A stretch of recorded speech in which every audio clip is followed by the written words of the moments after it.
ইসহাকের সন্তান হচ্ছে ইয়াকুব, আর ইসহাক হচ্ছে ইব্রাহিমের সন্তান। ইয়াকুবের সন্তান হচ্ছে ইউসুফ। ইয়াকুব আলাইহিস সালাতু ওয়াস সালামের 2 স্ত্রী ছিলেন। প্রথম স্ত্রীর সন্তানে ছিল 10 জন, প্রথম স্ত্রীর গর্ভে 10 জন সন্তান, আর দ্বিতীয় স্ত্রীর গর্ভে 2 জন সন্তান, ইউসুফ আর বেনিয়ামিন। আজকের ইসরায়েলের প্রধানমন্ত্রী তার নাম রেখেছে বেনিয়ামিন, নবীর নামের দিকে নিসবত করেই। কেননা আমি বলেছি তাদের তোরাহ, তাদের তাওরাহ, তাদের ইনজিল এবং আমাদের কোরআন বর্ণনাগত পার্থক্য থাকতে পারে বিকৃতির কারণে, কিন্তু মূল জিনিসগুলো এক। কোরআনে যেমন আদম এবং হাওয়ার ঘটনা বলা আছে, তোরা এবং ইনজিলে আদম এবং ইভ, তারা হাওয়ার নাম দিয়েছে ইংরেজিতে ইভ, আদম এবং ইভের ঘটনা বলা আছে। ঠিক যেমন আমরা ইব্রাহিমের ঘটনা, নূহ আলাইহিস সালামের মহাপ্লাবনের ঘটনা পড়ছি কোরআনে, একইভাবে নূহ আলাইহিস সালামের মহাপ্লাবনের ঘটনা তাওরা এবং ইনজিলে আছে। যেহেতু সবগুলোই আসমানি কিতাব এবং আসমানি দিন, এই জন্য কিছু হলেও মিল থাকবে, এটাই স্বাভাবিক। এটা আল্লাহ কোরআনেও বলেছে, মুসাদ্দিকাল লিমা বাইনা ইয়াদাইয়া, আমি যে কোরআন তোমাকে পাঠাচ্ছি, কোরআন তাওরাত এবং ইনজিলের সত্যায়নকারী, মিথ্যায়নকারী নয়। আমি যে ইনজিল পাঠিয়েছি, ইনজিল তাওরাতের সত্যায়নকারী। আমার পক্ষ থেকে পাঠানো প্রতিটা কিতাব আর এক কিতাবের সত্যায়নকারী, মিথ্যায়নকারী নয়। সত্যায়নটা এটাই যে আমি তাওরাতে যা বলেছি ইনজিলেও তাই বলেছি, ইনজিলে যা বলেছি কোরআনেও তাই বলেছি। তাওরাত এবং ইনজিল বিকৃত হয়ে গেছে, কিন্তু কোরআন বিকৃত হয়নি। সুতরাং তথ্যের পার্থক্য থাকতে পারে, কিন্তু ঘটনা একই। তো আমরা যেখানে ছিলাম, ইয়াকুব আলাইহিস সালাতু ওয়াস সালামের সন্তান হচ্ছে ইউসুফ। ইউসুফ আলাইহিস সালাতু ওয়াস সালামের লম্বা ঘটনা আপনারা জানেন, যে তিনি কুয়ার মধ্যে পড়ে সেখান থেকে উদ্ধার হয়ে মিশর। আজকে যদি গুগল ম্যাপ অন করেন তাহলে দেখবেন যে ফিলিস্তিন এবং মিশর কানেক্টেড। ফিলিস্তিন থেকে মিশরে যেতে বিশাল মরুভূমি পড়ে, ওই মরুভূমির নাম হচ্ছে সিনাই মরুভূমি। ইউসুফ আলাইহিস সালাতু ওয়াস সালাম মিশরে যখন মন্ত্রী হলেন, আমাদের টার্গেট হচ্ছে জেরুজালেম, মসজিদে আকসা এবং আজকের ঘটনার সাথে কানেক্ট করা, এই জন্য লম্বা ইতিহাস আমরা বলছি না। ইউসুফ আলাইহিস সালাতু ওয়াস সালাম যখন মন্ত্রী হলেন, তখন তিনি তার বাবাকে পুরো পরিবার সহ ফিলিস্তিন থেকে ডেকে পাঠালেন, আজকের জেরুজালেম থেকে ডেকে পাঠালেন। তখন ইয়াকুব আলাইহিস সালাম 70 জনের পরিবার নিয়ে মিশর গেলেন। এই বানু ইসরাইল প্রথম মিশরে আসলো। ক্ষমতা হারিয়ে বানু ইসরাইলের উপর ফেরাউন অত্যাচার শুরু করলো। 400 বছরের মাথায় আসলেন মুসা আলাইহিস সালাম, বানু ইসরাইলি। 400 বছর পরে, ইউসুফের 400 বছর পরে আসলেন মুসা আলাইহিস সালাতু ওয়াস সালাম বানু ইসরাইলের মধ্যে। মুসা আলাইহিস সালাতু ওয়াস সালাম যখন মিশর ছেড়ে পালিয়ে যাচ্ছেন আর ফেরাউন পানিতে ডুবে যাচ্ছে, তখন মুসা আলাইহিস সালাতু ওয়াস সালাম পালিয়ে যাচ্ছেন না, ফিরে যাচ্ছেন। কোথায় ফিরে যাচ্ছেন? যেখান থেকে 400 বছর আগে তার আদি পিতা ইয়াকুব এসেছিলেন, ইউসুফ এসেছিলেন। কোথায় থেকে এসেছিলেন? জেরুজালেম থেকে, ফিলিস্তিন থেকে, মসজিদ আকসা থেকে, ওখানে যাচ্ছেন। এই জন্য ফেরাউন ডুবে যাওয়ার পরও মুসা আলাইহিস সালাম আর রিটার্ন ব্যাক মিশরে করেননি। কেন? মিশর তার ফাদার ল্যান্ড, আদি পিতার জমি নয়। তার আদি পিতার মাটি এবং জমি, বাপদাদার ভিটা হচ্ছে জেরুজালেম। কিন্তু যাওয়ার পথে যেতে পারলেন না কেন? তখন জেরুজালেমে বিশাল আমালেকা, বিশাল শক্তিশালী দেহের অধিকারী আমালেকা গোত্র সেখানে বসবাস করত। উনি তখন থাকতে লাগলেন কোথায়? সিনাই মরুভূমিতে। আজকের যে সিনাই মরুভূমি, এই মরুভূমিতে মুসা আলাইহিস সালাম ছিলেন বানু ইসরাইলদের নিয়ে। এই জন্যই কোনো খাবার ছিল না, এই জন্যই কোনো পানি ছিল না। যেহেতু কোনো পানি ছিল না, লোহিত সাগরের লবণাক্ত পানি খাওয়া যাবে না। যেখানে সুপেয় পানি পাওয়া যাবে সেখানে আছে আমালেকা গোত্র, ফিলিস্তিনে, জেরুজালেমে। আমরা আছি মরুভূমিতে। এই জন্যই তারা মুসা আলাইহিস সালামের কাছে চেয়েছিল যে আপনি আল্লাহকে বলেন পানি দিতে। তখন মুসা আলাইহিস সালাম লাঠি দিয়ে পাথরে আঘাত করেছিলেন, 12টা ঝর্ণাধারা তৈরি হয়েছিল। ইয়াকুবের 12 সন্তানের বংশধরের জন্য আল্লাহ 12টা ঝর্ণাধারা তৈরি করেছিলেন। খাবার ছিল না, খাবার চেয়েছিল আল্লাহ আসমান থেকে মান্না এবং সালোয়া দিয়ে পাঠিয়েছিলেন। কেন? এটা ছিল মরুভূমি। ওই মরুভূমিতেই তুর পাহাড় আছে, যেই তুর পাহাড়ে মুসা আলাইহিস সালাতু ওয়াস সালাম তাওরাত আল্লাহর পক্ষ থেকে রিসিভ করেছিলেন। আল্লাহ তাদেরকে আদেশ দিলেন জিহাদ করার জন্য, জেরুজালেম বিজয় করতে হবে, জিহাদ করো। আর তারা চোখের সামনে ফেরাউনকে ডুবতে দেখেও, চোখের সামনে পাথর থেকে পানি বের হতে দেখেও, চোখের সামনে আসমান থেকে মান্না এবং সালোয়া পাওয়ার পরেও এই বানু ইসরাইল মুসা আলাইহিস সালাতু ওয়াস সালামকে বলে বসলো, ইযহাব আনতা ওয়া রাব্বুকা ফাকাতিলা, আপনি আর আপনার প্রতিপালক গিয়ে যুদ্ধ করেন, আমরা যাব না, আমরা এখানে বসে থাকলাম। আপনি আর আপনার প্রতিপালক গিয়ে যুদ্ধ করে যেদিন বিজয় করবেন সেই দিন আমরা আসবো। এরকম নিমক হারাম কওম ছিল। কেন তারা এতটা নিমক হারাম হয়ে গেল? আরো বহু নিমক হারাম এদের এই পুরো ঘটনায়, বানু ইসরাইলের পুরো ঘটনায় আল্লাহ সূরা বাকারায় পবিত্র কোরআনে তুলে ধরেছে। কেন? এখান থেকে আমাদের শিক্ষা আছে। বানু ইসরাইলদের স্বভাব চরিত্র আমাদের স্বভাব চরিত্র হয়ে যাবে, এখান থেকে আমাদের শিক্ষা আছে, এই জন্য আল্লাহ তুলে ধরেছে কোরআনে। সেটা আপনি কোথায় দেখবেন? আজকে আমাদের অবস্থা দেখলে বুঝবেন যে আমাদের অবস্থা তাদের মতোই। কিভাবে এরকম হয়েছে? কিভাবে এরকম হয়েছে এটার উত্তর অনেক চিন্তা ভাবনা করার পরে আমার মাথায় এসেছে যে 400 বছর বানু ইসরাইল ফেরাউনের গোলাম ছিল। এই 400 বছরে বানু ইসরাইলের স্বভাব চরিত্র তারা নবীর সন্তান হলেও তাদের স্বভাব চরিত্র নষ্ট হয়ে গেছে, ধ্বংস হয়ে গেছে। গোলামি মানুষের আত্মমর্যাদা নষ্ট করে দেয়, গোলামি মানুষের আত্মসম্মান নষ্ট করে দেয়, দাসত্ব মানুষের স্বাভাবিক চিন্তা শক্তি নষ্ট করে দেয়। ফলত ফেরাউনের গোলামি করতে করতে করতে করতে তারা এত নিচু, এত ছোট পর্যায়ে চলে গেছে, এত তাদের ব্রেন মস্তিষ্ক নিম্ন হয়ে গেছে যে তারা চোখের সামনে এত নেয়ামত দেখার পরও নবীকে বলছে আপনি আর আপনার আল্লাহ গিয়ে যুদ্ধ করেন। আরো বহু তাদের নিমক হারামি আছে, কিছুক্ষণ পরে বলবো। আর আমাদের কোথায় সমস্যা তৈরি হয়েছে? সারা বিশ্বের সব মুসলিম দেশ 150 থেকে 200 বছর ইউরোপিয়ানদের ঔপনিবেশ ছিল। আপনারা যারা আজকে এখানে বসে আছেন, 1935-37 সালে শেরে বাংলা একে ফজলুল হকের যেই সরকার তৈরি হয়েছিল, উভয় বাংলার একমাত্র প্রধানমন্ত্রী, পশ্চিম বাংলা এবং পূর্ব বাংলার একমাত্র প্রধানমন্ত্রী শেরে বাংলা একে ফজলুল হকের যে সরকার তৈরি হয়েছিল, ওই সরকার জমিদারি প্রথা বিলুপ্ত না করলে আপনারা এই জমির দলিলও আপনাদের থাকতো না। কেন এগুলো একটা জমির মালিক আপনারা ছিলেন না, সব ছিল জমিদারেরা মালিক। কি পরিমাণ গোলামি থাকলে তথা 100 বছরও হয়নি আপনাদের এই জমিগুলোর মালিক হওয়া, এই জমির কাগজপাতির মালিক হওয়া, যে জমিগুলো আপনারা আজকে ভোগ করতেছেন এই বাংলাদেশে, এই জমির মালিক হওয়া আপনাদের 100 বছরও হয়নি। তাহলে এই অঞ্চলের মানুষ 150-200 বছর ব্রিটিশদের গোলামি করেছে। এই রকমই সারা পৃথিবীর প্রায় মুসলিম দেশ ইউরোপিয়ানদের গোলামি করেছে। যখন ফ্রান্সের আইফেল টাওয়ারের সামনে বসে বিড়ি খাচ্ছে, মদ খাচ্ছে, জুয়া খেলতেছে সব মুসলমান, এই সমস্ত মুসলমানগুলো কোথায় থেকে এসেছে খোঁজ নিয়ে জানলাম, সব এসেছে লিবিয়া থেকে, সব এসেছে মরক্কো থেকে। কেন? এই সমস্ত আফ্রিকান দেশগুলো ফ্রান্স শাসন করত। আফ্রিকান মুসলিম কান্ট্রিগুলো ছিল ফ্রান্স, ইতালি, স্পেনের উপনিবেশ। ফলত স্পেন, ফ্রান্স, ইতালির গোলামি করতে করতে করতে করতে এদের স্বভাব নষ্ট হয়ে গেছে। আর আমাদের স্বভাব নষ্ট হয়ে গেছে 150 থেকে 200 বছর ব্রিটিশদের গোলামি করতে করতে। ফলত আমরা জন্মগত গোলাম, রক্তের মধ্যে গোলামি আছে। এই জন্য আমরা স্বাভাবিক স্বাধীন চিন্তা করতে পারি না, আমাদের আত্মসম্মান নাই, আত্মমর্যাদা নাই। দেখবেন সকাল সন্ধ্যা গন্ডগোল, মারামারি, হিংসা, বিদ্বেষ। এরকম গণতন্ত্র, যেই গণতন্ত্র বাংলাদেশে আছে, এরকম গণতন্ত্র পৃথিবীর আর কোনো দেশে পাবেন না। গণতন্ত্র খারাপ কি ভালো সেটা আলাদা কথা, কিন্তু গণতন্ত্র তো ইংল্যান্ডে আছে, গণতন্ত্র তো আমেরিকায় আছে, কিন্তু ইংল্যান্ড এবং আমেরিকায় এরকম মারামারি, এরকম কাটাকাটি, এরকম হিংসা বিদ্বেষ কোনোদিন শুনেছেন? কথা বলেন, কোনোদিন দেখেছেন? কোনোদিনই পাবেন না। কেন? তাদের আত্মমর্যাদা আছে, তারা পৃথিবীকে শাসন করে এসেছে, ওরা হচ্ছে শাসক। আত্মমর্যাদা, আত্মসম্মানের কারণে এই পরিবেশ তৈরি হয় না। মারামারি, কাটাকাটি, হিংসা হিংসি, খামচা খামচির পরিবেশ তৈরি হয় না। পুলিশ বাহিনী পুলিশ বাহিনীর মতো কাজ করে, বিচার বিভাগ বিচার বিভাগের মতো কাজ করে, সরকার সরকারের মতো কাজ করে। 5 বছর পর পর ভোট দিয়ে মানুষ সরকার পরিবর্তন করে। কেউ ক্ষমতায় এসে মনে করে না যে আমি পুলিশকে আমার অধীনে নিয়ে চলে আসব, কেউ ক্ষমতায় এসে মনে করে না যে আমি বিচার বিভাগকে আমার অধীনে নিয়ে চলে আসব। কেন? তারা জন্মগত পৃথিবীকে শাসন করে এসেছে, শিক্ষায় উন্নত, জ্ঞানে উন্নত, ব্যক্তিত্বে, চরিত্রে, আত্মমর্যাদা, আত্মসম্মানে উন্নত, নিচু ছোট চিন্তা ভাবনা নাই। আর আমরা হচ্ছে গোলামি করেছি 150 বছর 200 বছর।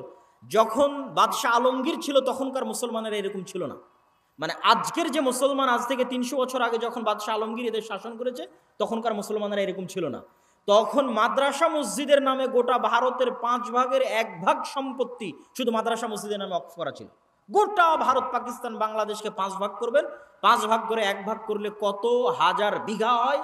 এত হাজার বিঘা সম্পত্তি, এত লক্ষ বিঘা সম্পত্তি শুধু মসজিদ মাদ্রাসারই ছিল। এখন দেখান দেখি 200 বছরের পুরাতন কোনো মসজিদ মাদ্রাসার জমি আছে কিনা? নাই। তাহলে এই জমিগুলো কোথায় গেল?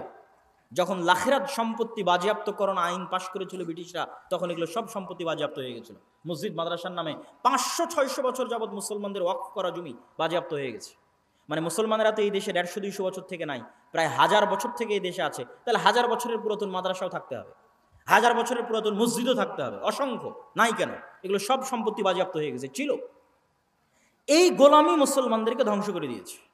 ওই যে ফ্রান্সের আইফেল টাওয়ারের সামনে বসে বিড়ি খাচ্ছে, এগুলো সব মুসলমান। একটা মদখোর, একটা জুয়াখোর, একটা অধপতিত, নিম্ন, অশিক্ষিত, মূর্খ জাতিতে পরিণত হয়ে গেছে। ঠিক বানু ইসরাইলেরা যেমন 300 বছর 400 বছর ফেরাউনের গোলামি করে ধ্বংস হয়ে গেছে, আমাদের অবস্থা হচ্ছে গোলামি করতে করতে আমরা ওই পর্যায়ে চলে গেছি। সম্মানিত উপস্থিতি, এই বানু ইসরাইলদের যখন এই আচরণ দেখলেন, তখন মুসা আলাইহিস সালাতু ওয়াস সালাম কষ্ট পেলেন। কষ্ট পেয়ে তিনি আল্লাহর কাছে দোয়া করলেন, হে আল্লাহ, আমার মৃত্যু যেন জেরুজালেমের এত নিকটে হয়, যেখান থেকে একটা ঢিল নিক্ষেপ করলে আমার কবরে এসে পড়ে, বা এই মসজিদে আকসা থেকে একটা ঢিল নিক্ষেপ করলে যেন আমার কবরে এসে পড়ে, এত নিকটে আমার মৃত্যু, বা আমার দাফন এবং আমার কাফনের ব্যবস্থা করিয়েন।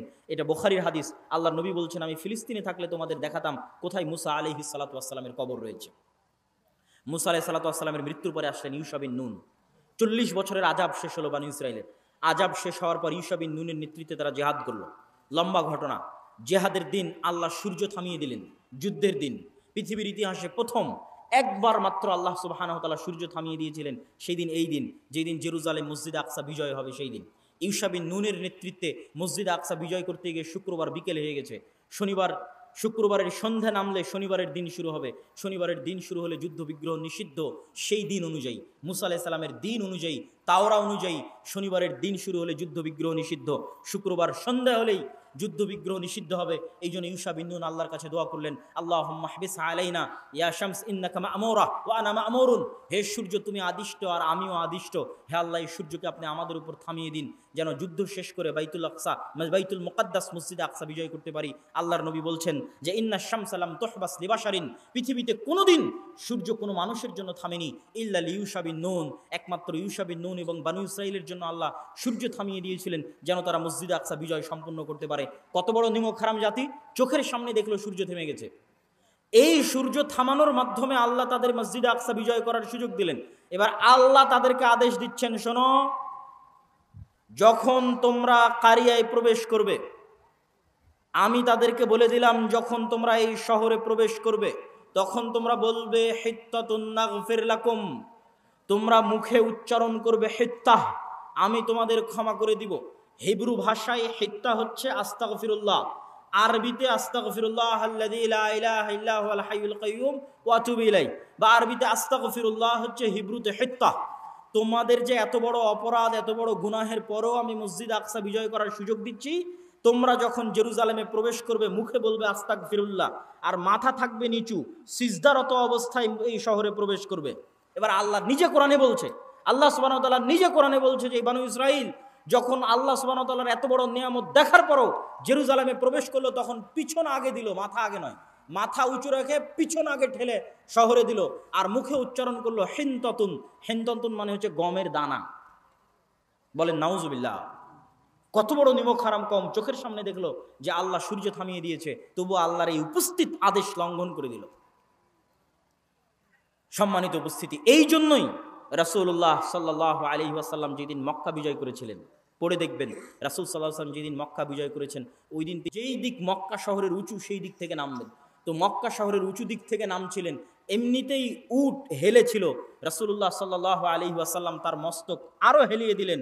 সাহাবীরা বলছে উটের যে হাওদাজ আছে সেই হাওদাজের সাথে তার কপাল লেগে গেল, আর তিনি মুখে আল্লাহ সুবহানাহু ওয়া তাআলার তাসবিহ, আল্লাহ সুবহানাহু ওয়া তাআলার প্রশংসা পাঠ করতে থাকলেন আর মক্কায় প্রবেশ করতে থাকলেন। এটা হচ্ছে বানু ইসরাইলের বিপরীত আচরণ। মুহাম্মদ সাল্লাল্লাহু আলাইহি ওয়াসাল্লাম আল্লাহর শুকরিয়া আদায় করছেন এবং আল্লাহকে সিজদা করে, মক্কা আল্লাহ বিজয় করার সুযোগ দিয়েছে, আল্লাহকে সিজদা করে চলন্ত অবস্থায় তিনি সিজদারত অবস্থায়, তাসবিহরত অবস্থায় মক্কায় প্রবেশ করেছেন। সম্মানিত উপস্থিতি, এই নিমক হারামিগুলো হচ্ছে আমাদের মধ্যে প্রবেশ করেছে। আল্লাহ তাদের এই নিমক হারামির জন্য বড় বড় শাস্তি দিয়েছে। দুইবার আল্লাহ সুবহানাহু ওয়া তাআলা তাদেরকে শাস্তি দিয়ে ধ্বংস করে দিয়েছে। আর যখন ইয়াহইয়া আর জাকারিয়াকে হত্যা করেছে এই কওম, তখন আল্লাহ তাদের চিরদিনের জন্য অভিশপ্ত করে দিয়েছে। গায়রিল মাগদুবি আলাইহিম, চিরদিনের জন্য অভিশপ্ত করে দিয়েছে।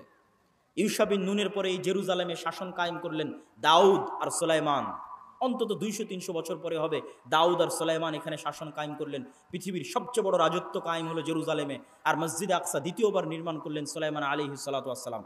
দাউদ এবং সুলাইমানের আরো পরে চলে আসেন ওয়াইদ ক্বালাত ইমরাতু ইমরান রাব্বি ইন্নী নাযারতু লাকা মা ফি বাতনি মুহাররারান ফাতাকাব্বাল মিন্নি। যখন ইমরানের স্ত্রী আল্লাহর কাছে দোয়া করলো, আল্লাহ আমার পেটে যে সন্তান আছে আপনার রাস্তায় ওয়াকফ করে দিলাম। ফালাম্মা ওয়াদাআতহা ক্বালাত রাব্বি ইন্নী ওয়াদাতুহা উনসা। যখন সন্তান প্রসব হলো বলছে মেয়ে সন্তান প্রসব করেছি, এখন কি হবে? সেই মেয়ে সন্তান হলো মারিয়াম, যাকে এই মসজিদে আকসা পরিষ্কার পরিচ্ছন্ন রক্ষণাবেক্ষণের দায়িত্ব দেওয়া হলো। তাহলে এই যে এতগুলো নবীকে আমরা এই মসজিদের সাথে সম্পৃক্ত করে দিলাম, কতগুলো নবীকে, ইব্রাহিম থেকে শুরু করে, ইসহাক ইয়াকুব থেকে শুরু করে, ইউসুফ থেকে শুরু করে, মুসা থেকে শুরু করে, দাউদ সুলাইমান থেকে শুরু করে মারিয়াম পর্যন্ত। মারিয়ামের ছেলে ঈসা এই শহরে জন্মগ্রহণ হয়েছে, ঈসা আলাইহিস সালাতু ওয়াস সালাম। তারা বলে ঈসা আলাইহিস সালাতু ওয়াস সালামকে তারা বলে জেসাস, আর মারিয়ামকে বলে মা মেরি, আর মুসা আলাইহিস সালাতু ওয়াস সালামকে বলে মোজেস। নাম একই, ব্যক্তি একই, উচ্চারণের পার্থক্য। এটার সাথে আরও একজনকে যুক্ত করে দিতে হবে মসজিদে আকসার সাথে, তিনি হচ্ছে লূত আলাইহিস সালাতু ওয়াস সালাম। আল্লাহ সুবহানাহু ওয়া তাআলা কোরআন মাজিদে বলছেন, ওয়ানাজ্জাইনাহু ওয়া লূতান ইলাল আরদিল্লাতী বারাকনা ফিহা লিল আলামিন। আমি লূতকে এবং ইব্রাহিমকে ওই মাটিতে আশ্রয় দিয়েছি যেই মাটিতে আমি বরকত রেখেছি সারা পৃথিবীর মানুষের জন্য। বলেন আল্লাহু আকবার। সারা পৃথিবীর মানুষের জন্য বরকত রেখেছি ওই মাটিতে যেই মাটিতে আমি ইব্রাহিম আর লূতকে আশ্রয় দিয়েছি। ইব্রাহিমকে ইরাক থেকে বাপ তাড়িয়ে দিল, আশ্রয় দিলাম জেরুজালেমে, আর লূতকে তার শহর উল্টিয়ে দিলাম, লূতের শহর উল্টিয়ে দেওয়ার পরে লূতকে আশ্রয় দিলাম এই মাটিতেই। সমসাময়িক লূত এবং ইব্রাহিম আলাইহিস সালাতু ওয়াস সালাম একই যুগের। তো জর্ডানের ডেড সির ওই সাগর উল্টিয়ে দেওয়ার পরে, ওই শহর উল্টিয়ে দেওয়ার পরে লূতকে আশ্রয় দিলাম জেরুজালেমে, আর বাপ তাড়িয়ে দেওয়ার পর ইব্রাহিমকে আশ্রয় দিলাম জেরুজালেমে।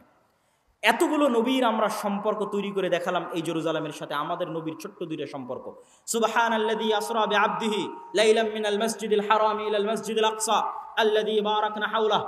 মহা পবিত্র সেই সত্তা যিনি তার বান্দা, যিনি তার দাস, তার গোলাম মুহাম্মদ সাল্লাল্লাহু আলাইহি ওয়াসাল্লামকে সফর করিয়েছেন। মুহাম্মদ সাল্লাল্লাহু আলাইহি ওয়াসাল্লামকে সফর করিয়েছেন মক্কার কাবা থেকে জেরুজালেমের মসজিদে আকসা পর্যন্ত। কোন মসজিদে আকসা? আল্লাযী বারাকনা হাওলা, যেই মসজিদে আকসার চারিদিক আমি আল্লাহ ঘিরে রেখেছি বরকত দিয়ে। আল্লাহু আকবার। কোরআনের আয়াত, আল্লাহ সুবহানাহু ওয়া তাআলা বলছেন মসজিদে আকসার চারিদিকে ঘিরে রাখা আছে বরকত দিয়ে।